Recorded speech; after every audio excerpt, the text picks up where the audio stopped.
زمینی فرشتوں کو اللہ تعالیٰ نے تکوینیات کا علم دیا ہے، تو وہ بتا سکتے ہیں کہ آب حیات چشمہ کون سا ہے۔ سکندر کو 40 آدمیوں کو تو کیا پتا چلے گا، وہ تو انسان ہیں، ان کو نہیں پتا چلے گا۔ وہ خضر ساتھ میں وہ بتائیں گے کہ یہ آب حیات پی لے۔ تو اندھیرے میں آب حیات کا پتہ کیسے چلے گا؟ آدمی راہبر ہے، گائیڈ ہے، وہ بتلائے گا کہ یہ آب حیات ہے۔ یہ سب بکواس ہے۔ تو اب اندھیرے میں گھسنا ہے، یہ اندھیرے میں وہ آب حیات جب بتانا ہوگا، چشمہ آئے گا، تب وہ فرشتہ ظاہر ہوگا، خضر ظاہر ہوگا، اور وہ بتائے گا کہ یہ آب حیات پی لے۔ پھر وہ اطلاع کر کے پلا کر کے وہ تو گیا، آب حیات پلا کر گیا۔ حضرت موسیٰ علیہ السلام کے پاس جو خضر ملے تھے وہ بھی 3 واقعات کے بعد میں گئے۔ اب ہم لوٹ کر کے اسی جگہ آنا ہے، کیونکہ باقی لشکر تو یہیں ٹھہرا ہوا ہے، تو یہاں کیسے آئیں گے؟ اس میں مشورے ہو رہے ہیں۔ اب کوئی بات کسی کی سمجھ میں آتی نہیں کہ کیسے لوٹ کر آئیں گے۔ تو باپ نے بتایا، ارے بہت آسان ہے اس کا طریقہ، تم ایسا کرو، ایک گھوڑی لاؤ جو بالکل گابھن ہو اور بیاہنے والی ہو، وہ گھوڑی لاؤ ایسی۔ پھر ایسی گھوڑی لا کر جب اس کا بچہ پیدا ہو، بچہ جنے، تو فوراً اس کے چہرے کے، اس کے منہ کے سامنے اس کو ذبح کر دو، بچے کو، اور بچے کو ذبح کر کے وہیں زمین میں گاڑ دو۔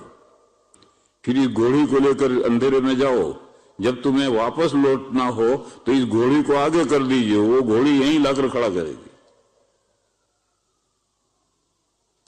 صبح میٹنگ بیٹھی تو اس نوجوان نے یہ تدبیر پیش کی، تو سکندر نے کہا تیرے ساتھ کوئی بڈھا ہے، بتا کون ہے؟ اس نے کہا تیرے ساتھ کوئی بڈھا ہے۔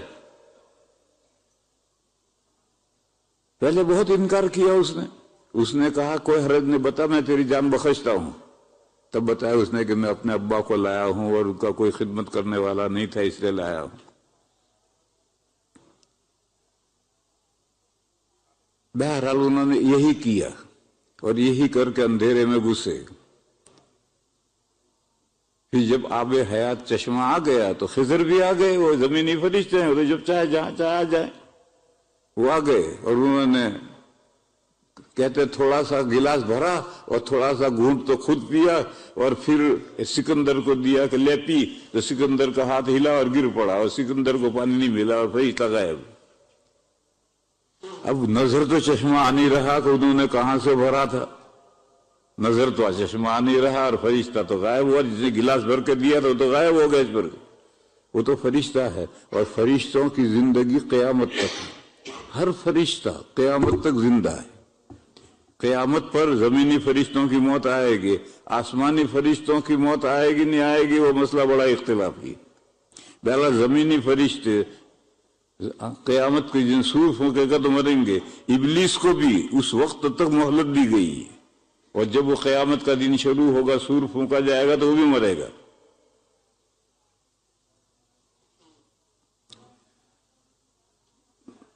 تو یہ جو کہتے ہیں کہ خضر نے آب حیات پی لیا اس لیے وہ ہمیشہ زندہ ہے، ایسا نہیں ہے۔ وہ زمینی فرشتے ہیں، اور زمینی فرشتوں کی تو زندگی قیامت تک ہے۔ اور انہوں نے گلاس بھر کر کے دیا تھا، بکواس، گلاس بھر کر کے دیا تھا، وہ ان کا ہاتھ ہلا اور وہ گلاس گر پڑا، اور وہ سکندر پی نہیں سکا اور وہ غائب ہو گئے۔ بھی چلو گھر چلو واپس، گھوڑی کو آگے کر دیا، وہ گھوڑی لے کر جا رہی ہے، اور سب 40 آدمی اس کے پیچھے پیچھے جا رہے ہیں۔ درمیان میں راستے میں گھوڑوں پر بیٹھ کر چل رہے تھے، اور نیچے کچھ چمک رہا ہے، وہ چمک رہا، جب جب جب جب جب جب تو آواز آئی، جو لے گا وہ بھی پچھتائے گا، نہیں لے گا وہ بھی پچھتائے گا۔ تو بعض لوگوں نے سوچا کہ جب دونوں صورتوں میں پچھتانا ہے تو کیوں لے، تو نہیں لیا انہوں نے۔ اور بعض نے سوچا کہ بھئی دونوں صورتوں میں پچھتانا ہے تو لے کیا حرج ہے، تو گھوڑے پر بیٹھ کر نیچے ہاتھ ڈالا تو نیچے کنکر آئے ہاتھ میں، تو لے کر خرجی میں بھرے۔ گھوڑے پر ایک تھیلا ہوتا ہے جس میں کھانا وانا رکھتے ہیں، خرجی کہتے ہیں، تو نیچے جھک کر کے ہاتھ مارا تو کنکر آئے تو خرجی میں بھرے، دونوں بھر دیے، تھوڑے بہت بھر لیے۔ جب اندھیرے سے باہر آئے تو دیکھا کہ نہایت قیمتی ہیرے ہیں، تو جنہوں نے نہیں لیا تھا انہوں نے کہا ہائے افسوس ہم نے نہیں لیا، اور جنہوں نے لیا تھا انہوں نے کہا ہائے افسوس ہم نے خرجیاں خالی رکھی، پوری بھر لیتے تو اچھا ہوتا۔ یہ سب وہی بکواس ہے۔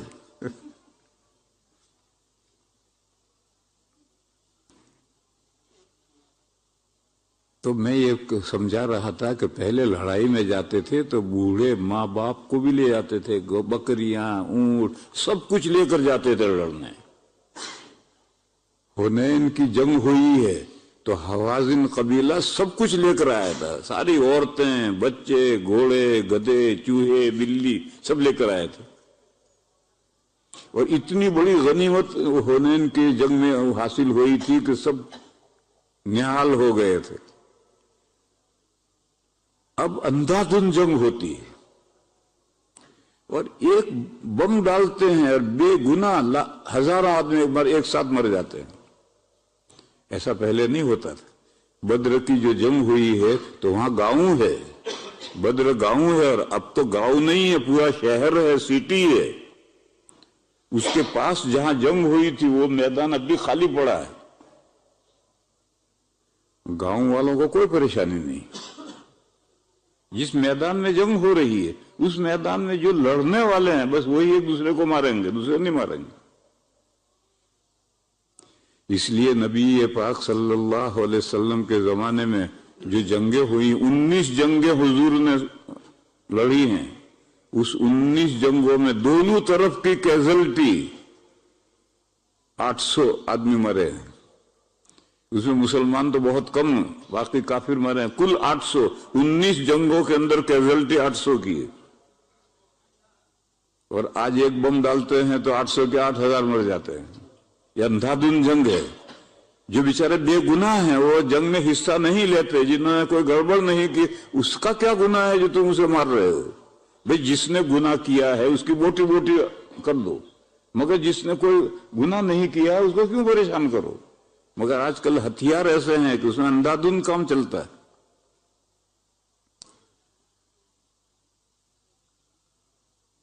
تو اس زمانے میں جو ایک دوسرے کے قیدی پکڑے جاتے تھے، ان کا مسئلہ کیسے حل کیا جائے؟ آج کل دنیا کہتی ہے غلامی نہیں ہے، تو پھر ان قیدیوں کا مسئلہ حل کر کے بتاؤ۔ اگر مفت چھوڑ دیتے ہیں تو پھر جا کر کے نئی وردی پہن کر کے پھر لڑنے آ جائیں گے، اور اگر ان کو مہمان رکھتے ہو اور کھلاتے رہتے ہو تو سارا ملک کنگال ہو جائے گا، اور اگر کھائیوں میں اتار کر کے شوٹ کر کے آگ لگا دیتے ہو تو یہ انسانیت کے خلاف ہے۔ سیکنڈ وار میں ایسا ہی کیا جاتا تھا۔ سیکنڈ وار 1942 سے 48 تک چلی ہے، جس میں ساری دنیا انوالو ہو گئی تھی۔ اب 6 سال مسلسل جنگ چل رہی ہے، اب جو قیدی پکڑے جا رہے ہیں ان کا مسئلہ کیسے حل کریں؟ تو اس زمانے میں یہ کیا جاتا تھا کہ اتوار کو چھٹی ہوتی تھی، جنگ بند ہوتی تھی۔ جنگ میں بھی قاعدے ہیں، ہارن بجے گا تب جنگ شروع ہوگی، فائرنگ شروع ہوگی، پھر ہارن بجا تو فائرنگ بند۔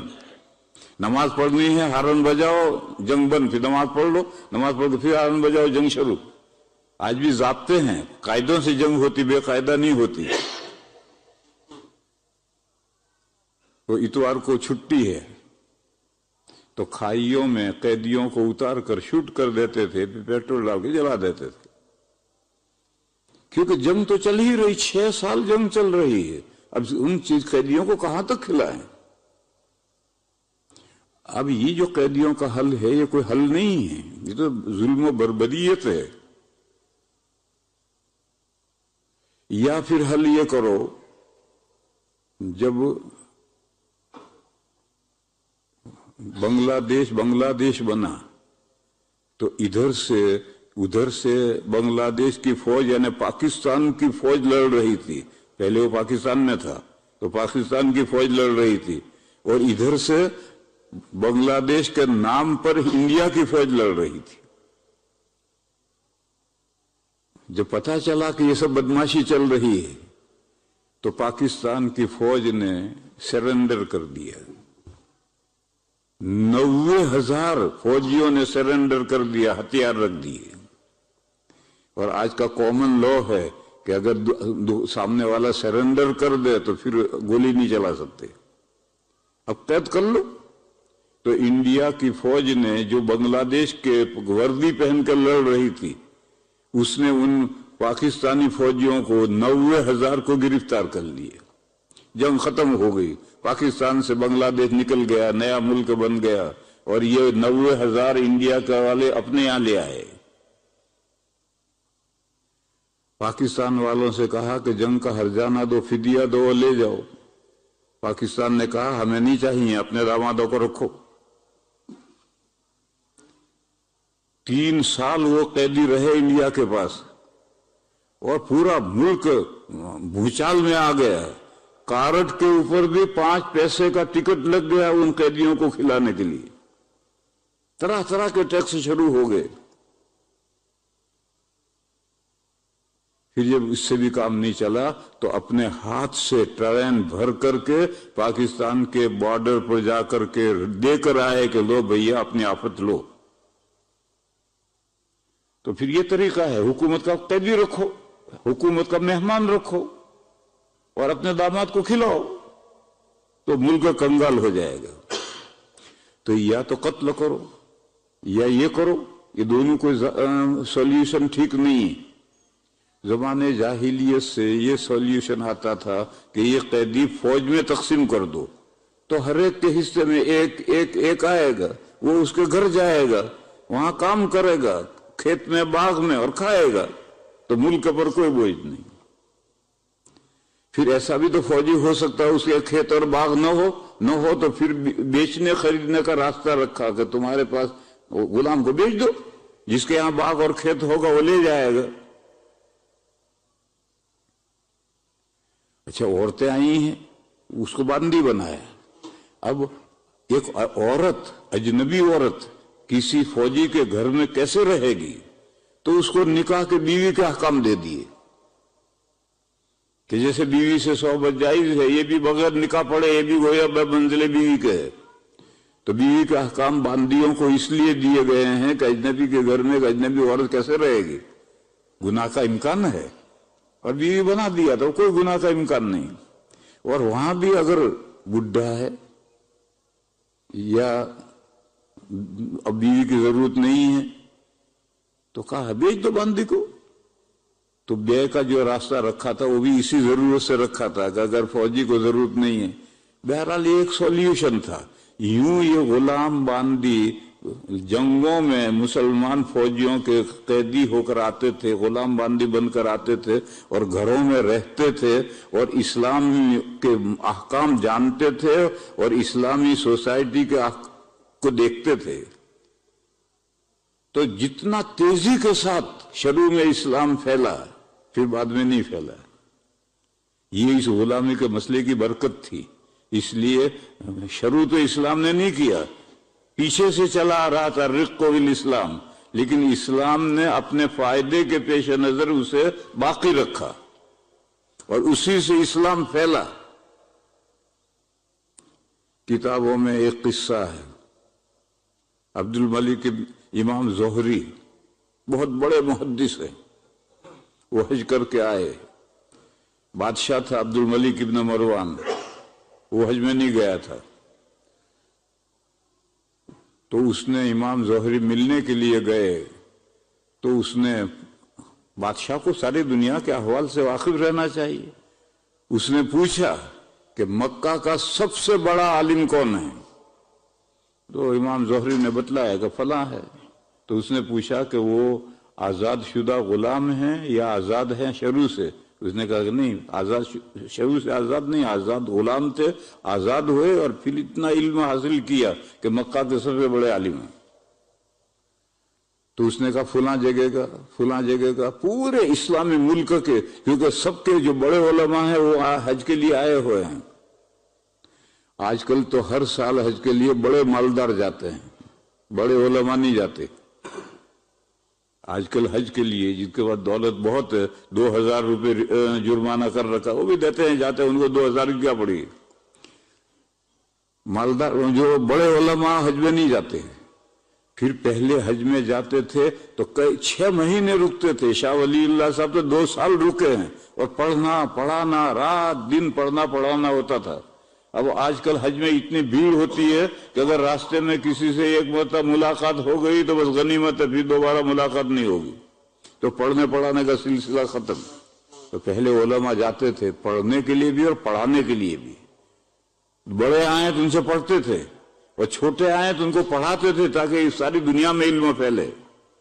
یہ اس زمانے میں علم پھیلانے کا حج کا عمرے کا تو رواج نہیں تھا. حج کے موقع پر ساری دنیا اکٹھا ہوتی تھی اور پڑھنے پڑھانے کا سلسلہ رہتا تھا اور علم ساری دنیا میں پھیلتا تھا. تو سب علماء آئے ہوئے ہیں. تو پوچھتا تھا فلاں شہر کا، فلاں شہر کا، فلاں شہر کا، فلاں شہر کا. تو سب جگہ پر بڑے علماء وہ غلام ہیں جو آزاد ہوئے، اور آزاد ہو کر پھر انہوں نے علم حاصل کیا. اس زمانے میں آزاد ہو کر چلے نہیں جاتے تھے. جس نے آزاد کیا ہے اس کے خاندان کا ایک فرد بن جاتے تھے.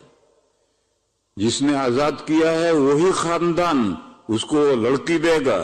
لڑکی اور باندی آزاد ہوئی ہے تو اس کا شادی کرائے گا، گھر بسا کر دے گا، کام کر کے دے گا، سنبھالے گا.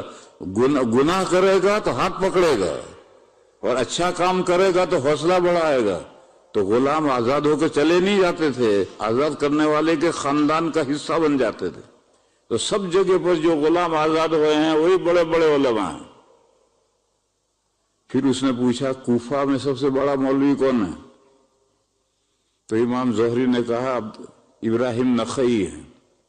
اس نے پوچھا کہ یہ موالی میں سے ہیں یا آزاد میں سے ہیں؟ اس نے کہا کہ نہیں، یہ عرب ہیں، نخعی ہیں، عرب ہیں، اور انہوں نے آزاد ہیں، اور انہوں نے سب سے بڑے عالم ہیں. تو اس نے ایک ٹھنڈا سانس لیا اور کہا اچھا ہوا تم نے کم سے کم ایک نام تو بتلا دیا. ایک عرب تو نکلا جس جو بڑا عالم ہے کوفہ کا، ورنہ میری تو جان نکلنے کو ہو رہی تھی کہ سارے عرب کہاں گئے، سب آزاد کہاں گئے، یہ سب موالی بڑے علماء بن گئے، یہ سب آزاد کہاں گئے، میری تو جان نکلنے کو ہو رہی تھی. بہرحال یہ جو اسلام نے الرق فی الاسلام کو جو باقی رکھا ہے اپنے فوائد کے لیے. ایک تو قریب آئے، ہمارے خاندان کا جز بنے تو مسلمان ہوئے، اسلام کو قریب سے دیکھنے سے مسلمان ہوئے. آج کل اسلام جو نہیں پھیل رہا اس میں ایک وجہ یہی ہے کہ ایک تو ہندو ہم سے قریب نہیں ہوتا، اور اگر قریب ہو بھی گیا تو ہمارے گھروں کا حال وہی ہے جو ہندوؤں کے گھروں کا حال ہے. ان کے گھر میں بھی کوئی اللہ کی بندگی نہیں کرتا، ہمارے گھر میں بھی کوئی عورت نماز نہیں پڑھتی. ان کے گھر کے اندر بھی گپ شپ ہوتی ہے، ہمارے گھروں میں بھی گپ شپ ہوتی ہے، اللہ کا کلام تو نہیں پڑھا جاتا. جو کچھ ہندو، 2 دکانیں ہندو کی مسلمان کی دکانیں ہیں، دونوں ساتھ رہتے ہیں، صبح سے شام تک 10 مرتبہ ملتے ہیں، مگر مسلمان کا ہندو پر اثر نہیں پڑتا، وہ اسلام قبول نہیں کرتا. کیوں؟ جو دھوکہ دھڑی مسلمان کرتا ہے وہی دھوکہ دھڑی وہی کرتا ہے. وہ شراب پیتا ہے تو یہ بھی شراب پیتا ہے. تو ابھی مسلمان دکاندار کا اس ہندو دکاندار پر کیسے اثر پڑے؟ لیکن پہلے ایسا نہیں تھا، ہمارے گھروں میں اسلامی کلچر تھا. تو اب یہ جو غلام باندے ہمارے گھروں میں آ گئے یا آزاد ہو کر ہماری فیملی میں آ گئے، وہ ہمارا کلچر دیکھیں گے، اور ہمارا کلچر دیکھ کر متاثر ہوتے تھے، اور فوراً اور دیکھو یہ جو غلام باندیاں بنائی جاتی تھی تو اسلامی احکام جاری ہوتے تھے. ایک آدمی کے ملکیت میں 2 بہنیں آئی تو وہ دونوں بہنوں سے ایک ساتھ صحبت نہیں کر سکتا، ایک ہی کو بیوی رکھے گا۔ جیسے آزاد عورتیں نکاح میں آتی ہیں، 2 بہنوں کو نکاح میں جمع نہیں کر سکتا، تو اگر 2 بہنیں اس کی ملکیت میں آئی ہیں تو ایک ہی کو صحبت کرے گا، دوسری کو نہیں کر سکتا۔ عیسائی یہودی عورت سے نکاح پہلے جائز تھا، اب بھی قرآن میں جائز ہے، لیکن یورپ اور امریکہ میں یہ نکاح ٹھیک نہیں ہے، کیونکہ عیسائی اور یہودی عورتوں سے نکاح کرنے کا مطلب تمہارے بچے گئے چرچ میں، سینیگوگ میں، کیونکہ ابھی انفلوئنس عورتوں کا مردوں پر بڑھ گیا، اور یہ جو مسئلے تھے اس زمانے کے تھے جب اور مرد کا انفلوئنس تھا۔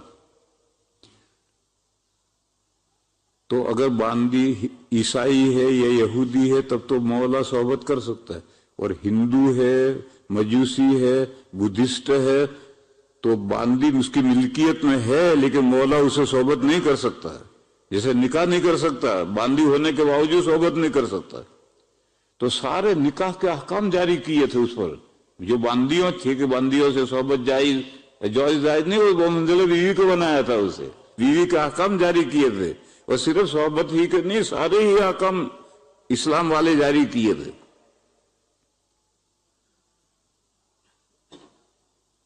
تو میں کہہ یہ رہا تھا کہ یہ جو غلامی کا مسئلہ ہے جس کو لے کر کے دنیا اسلام پر اعتراض کرتی ہے، ارے بھئی اسلام کا کیا تعلق اس مسئلے سے؟ اسلام نے یہ مسئلہ شروع تھوڑے کیا ہے، یہ تو پیچھے سے ہزاروں سال سے ایک مسئلہ چلا آ رہا تھا، اسلام نے اس کو اپنے مصلحت کے پیش نظر باقی رکھا ہے۔ بس اگر کوئی ختم کرے اور اس سے بہتر سولوشن پیش کرے تو اسلام قبول کرنے کے لیے تیار ہے۔ اسلام کو اصرار کہاں ہے کہ نہیں غلام باندی ہی بنائے جائیں، ایسا اصرار کہاں ہے؟ میرے بھائیو، میں کہہ یہ رہا تھا کہ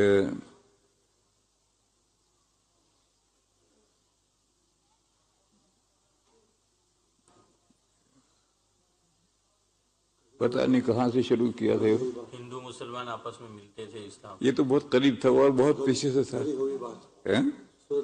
ہاں، تو یہ جو کلچر اختلاط تھا اس سے اسلام پھیلتا تھا، پھر جو مسلمان ہوا اسے اپنا لیا۔ اب خاندان کا جز ہے، خاندان کا کوئی بھی آدمی گڑبڑ کرے گا تو اس کا ہاتھ پکڑیں گے، ایسے یہ آزاد ہے، اس کو بھی غلط پکڑیں گے، اور اس کی شادی بیاہ کی ذمہ داری بھی اسی خاندان کی ہے کہ لڑکی اگر غلام ہندو مسلمان ہوا تو اس کو لڑکی دیں، اور اگر عورت مسلمان ہوئی تو اس کو لڑکا دیں، اس کا کاروبار کھڑا کریں، اس کو سنبھالیں، مانگتا نہ پھرے۔ آج کل تو جو نو مسلم ہوتا ہے وہ گھر گھر مانگتا پھرتا ہے، میں نو مسلم ہوں، میں نو مسلم ہوں، میری مدد کرو، میری مدد کرو، مانگتا نہیں پھرے گا۔ جس خاندان کے ہاتھ پر کسی آدمی کے ہاتھ پر وہ مسلمان ہوا ہے، مرد اور عورت، وہ ساری ذمہ دار وہی ہیں اس کے۔ تو یہ اسلام کے پھیلنے کی وجہ تھی، قرب۔ تو میں کہہ یہ رہا تھا کہ دور اول میں مکے میں ایک مجلس ہوئی، اس میں ہندو بھی تھے، مسلمان بھی تھے، جنات بھی تھے، انسان بھی تھے۔ انسان اور جنات تو ہوتے ہی ہیں، یہ سب انسان ہیں، یہیں جنات بھی ہیں، یہیں فرشتے بھی ہیں، لیکن اس میں مشرک بھی تھے اور مسلمان بھی تھے، اور حضور نے سورہ نجم پڑھ کر سنائی۔ جب آخری آیت پڑھی، ابھی آپ سمجھ نہیں سکتے، سورہ نجم اعلیٰ درجے کی فصیح و بلیغ ہے، اور پھر اسے پڑھا کس نے؟ نبی پاک صلی اللہ علیہ وسلم نے، زبان نبوت نے پڑھا، تو پورے مجمع پر ایسا گہرا اثر ہوا کہ جب آخری آیت پڑھ کر حضور نے سجدہ کیا تو سب مسلمانوں نے سجدہ کیا، تو سب ہندوؤں نے بھی سجدہ کیا، ایک نے نہیں کیا۔ اس نے مٹی زمین پر سے لے کر ماتھے کو لگا کر پھینک دی، کہا میرے لیے اتنا کافی ہے، میں جھکتا نہیں ہوں، وہ بدلے میں مارا گیا۔ باقی جتنے ہندوؤں نے اس مجلس میں سجدہ کیا تھا سب کو دیر سویر ایمان ملا، اس بڈھے کو نہیں ملا۔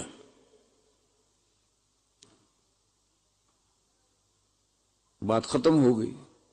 اب بات ختم ہوئی